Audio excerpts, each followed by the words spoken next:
السلام علیکم ورحمۃ اللہ وبرکاتہ۔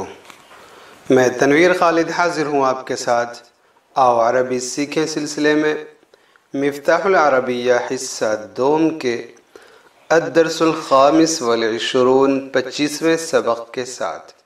25ویں سبق کی آخری مشق آج عربی میں ترجمہ کیجیے۔ بہت آسان سی مشق ہے، یہ بات پہلے آپ کو بتائی جا چکی ہے کہ کچھ نئے قواعد نہیں آنے ہیں، پرانے جو قواعد ہیں انہی کی مشقیں ہمیں کرنی ہیں۔ تو آئیے ہم اس مشق کو مکمل کرتے ہیں۔ عربی میں ترجمہ کیجیے۔ یہ یونیورسٹی ساری یونیورسٹیوں سے بڑی ہے۔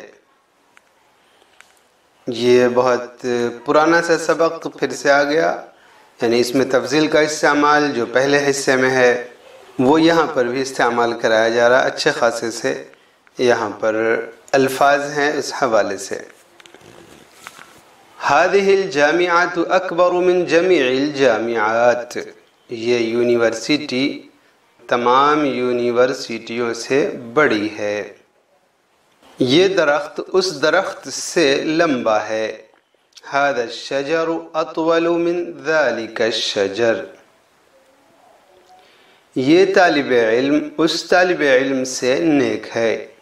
هذا التلميذ اصلح من ذلك التلميذ، اصلح صالح سے اس میں تفضیل بنایا گیا ہے۔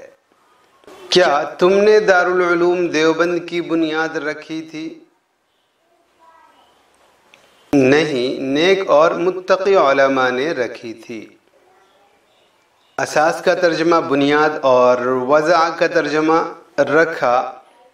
وضع الاساس بنیاد رکھنا، یہ اس سبق میں آیا ہے۔ اس سبق کی ابتدا اور آغاز ہی انہی جملوں سے تھی۔ کیا تم نے دارالعلوم دیوبند کی بنیاد رکھی تھی؟ هل انت وضعت اساس دار العلوم دیوبند؟ لا، وضع الاساس العلماء الصالحون الاتقیاء، نہیں، نیک اور متقی علماء نے رکھی تھی۔ کیا سلمہ اس مدرسے میں علم حاصل کرتی ہے؟ هل سلمى تطلب العلم في هذه المدرسة؟ طلب العلم جہاں پر استعمال کریں گے وہاں پر فی استعمال کریں گے، یعنی جہاں سے علم حاصل کرنا، جس میں علم حاصل کرنا۔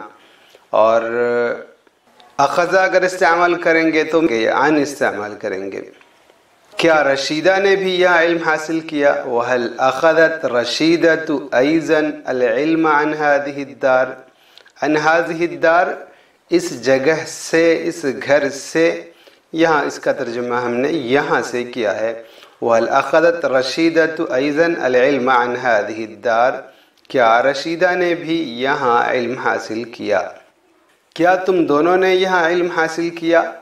هل انتما طلبتم العلم فیہا، یہاں کون لوگ علم حاصل کرتے ہیں؟ من یأخذون العلم عنہا، یہاں سے کون لوگ علم حاصل کرتے ہیں؟ یہاں کون لوگ علم حاصل کرتے ہیں؟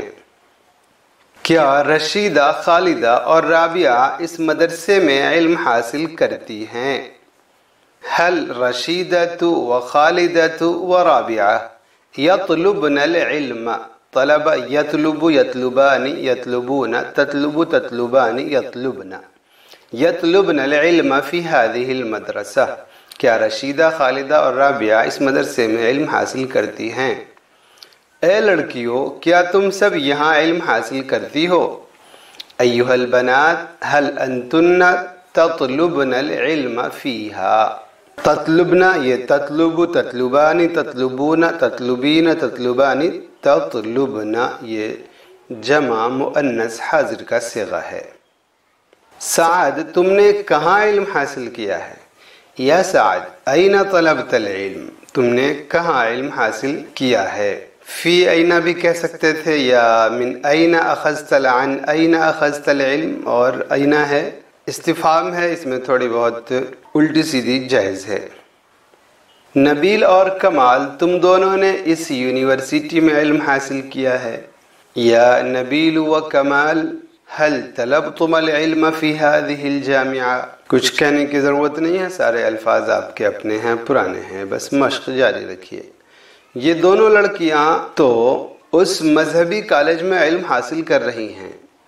یہ تو کا لفظ آیا، اس کے لیے آپ نے ایک طریقہ استعمال پڑھا تھا کہ اما لگا دیا جائے اور اس کے بعد فا لگا دیا جائے۔ یہ دونوں لڑکیاں، بہرحال یہ دونوں لڑکیاں تو یہ اس مذہبی کالج میں علم حاصل کر رہی ہیں، تو بہرحال کا ترجمہ اردو میں کبھی کرتے ہیں کبھی نہیں کرتے ہیں۔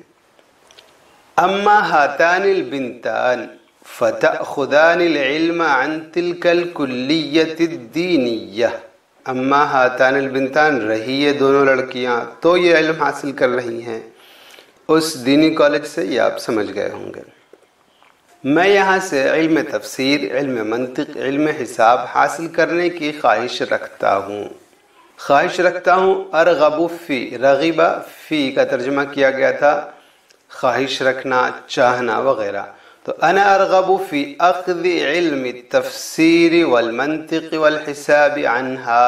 دوسرا یہ کہ آپ علم بھی ہر جگہ لگا دیں، انا ارغب فی اخذ علم التفسیر وعلم المنطق وعلم الحساب عنها۔ ہم دونوں نے اس مدرسے سے دینی مسائل حاصل کیے، یہ استفہام کا لفظ ہے، ہم دونوں نے اس مدرسے سے دینی مسائل حاصل کیے۔ هل اخذنا المسائل الدینیہ عن هذه المدرسہ، ہماری بہنوں نے اس عالم سے فتویٰ حاصل کیا۔ اخواتنا اخذنا الفتوى عن ذلك العالم، اخذنا الفتوى، فتویٰ حاصل کرنا، فتویٰ لینا، عن ذلك العالم، اس عالم سے۔ اخذنا یہ جمع کا صیغہ ہے، جمع مؤنث غائب کا صیغہ، اخذت، اخذتا، اخذنا۔ ہم سبوں نے ان علماء کے مواعظ سننے کا کوئی موقع ہاتھ سے جانے نہیں دیا، ہاتھ سے جانے نہیں دیا۔ یہ دیکھیے لفظ آیا ہے اردو کا، کیا مطلب ہوتا ہے اس کا یہ آپ جانتے ہیں، ہاتھ سے جانے نہیں دینا یعنی کوئی سا بھی موقع نہیں چھوڑنا، یہ اردو کا استعمال، ہاتھ سے جانے نہ دینا۔ اس کے لیے عربی میں کوئی ضروری نہیں ہے کہ ہاتھ آپ لے آئیں، کہ ما ترکنا فرصتا عن الید، ایسا کرنے کی ضرورت نہیں، بس اردو میں یہ طریقہ استعمال ہے اور عربی میں سیدھا سا استعمال ہے، ما ترکنا فرصتا، ہم نے کوئی موقع ہاتھ سے جانے نہیں دیا، ہم نے کوئی موقع نہیں چھوڑا۔ للسماع الى مواعظ اولئک العلماء، سمع الى کا ترجمہ کیا آتا ہے، غور سے سننا، دھیان سے سننا، ان علماء کے مواعظ سننے کا کوئی موقع ہم نے ہاتھ سے جانے نہیں دیا۔ کون سا مدرسہ دین کا مضبوط قلعہ ہے؟ کون سا ایون، اور جس کے بارے میں کہنا ہو کون سا لڑکا کون سی چیز پر، اس سے پہلے ایو داخل کرتے ہیں اور اس کے نیچے یعنی جو چیز ہو جس کے بارے میں پوچھنا ہو اس کے نیچے زیر دے دیتے ہیں، یہ آپ پہلے حصے میں بھی پڑھ چکے ہیں۔